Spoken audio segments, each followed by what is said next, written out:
Hey guys, today we're going to be making some homemade butter. You won't believe how easy this is and how good this tastes. Homemade butter goes perfectly with homemade bread or anything you put butter on. Let's get to it. So you'll need a container, and here I have just a simple glass jam jar. You can use anything you want. It could be plastic, it could be anything, as long as it has a tight fitting lid. Next you'll need some cream, and here I have 35% whipping cream. You can use heavy cream, which is even a slightly higher fat content, but either will do. And you just want to fill your container halfway. It doesn't matter how big your container is or how much cream you're using. You just want to make sure you fill it halfway. If you want to make salted butter, this would be the time when you want to put in a few pinches of salt. So after you put in the cream, all that's left is put on the lid and start shaking. This is why you only wanted to fill your cream up halfway. The cream needs room inside your container or jar to smash around and bang around. So after about 3 or 4 minutes of shaking, you'll notice the cream starting to get really thick.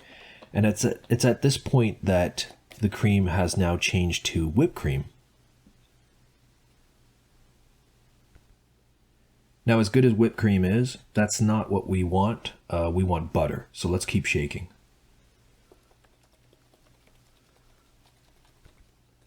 After 3 or 4 more minutes of shaking, you'll notice the cream, or you'll notice the solid starting to separate from the liquid.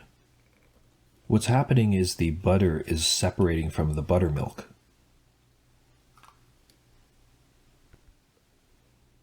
See that white liquid? That's actually buttermilk. I'm going to save this buttermilk, but it's up to you. You can discard it if you want. You can find a lot of great recipes that call for buttermilk. Could be cakes, cupcakes, pancakes. So now that we've removed the buttermilk, I'm going to put the remaining butter into a bowl. At this point, the butter is very soft and very fluffy.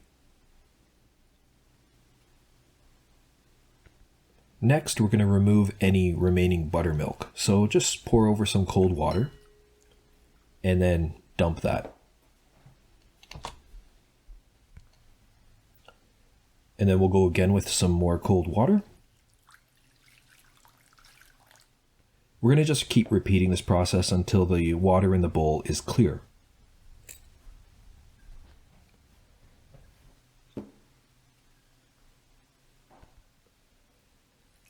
Now you can see for me, on this third pour of water, the remaining water is pretty clear. And now I'm just going to take the butter and gently form it and shape it into a stick of butter.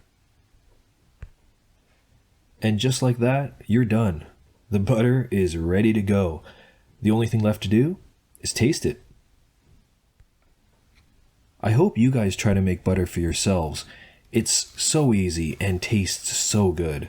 If you make it, let me know in the comments how it is for you, how it went, how it tastes. If you have any questions, I'll be happy to answer them. Please like, share, and subscribe to our channel. Thanks for watching, and we'll see you next time.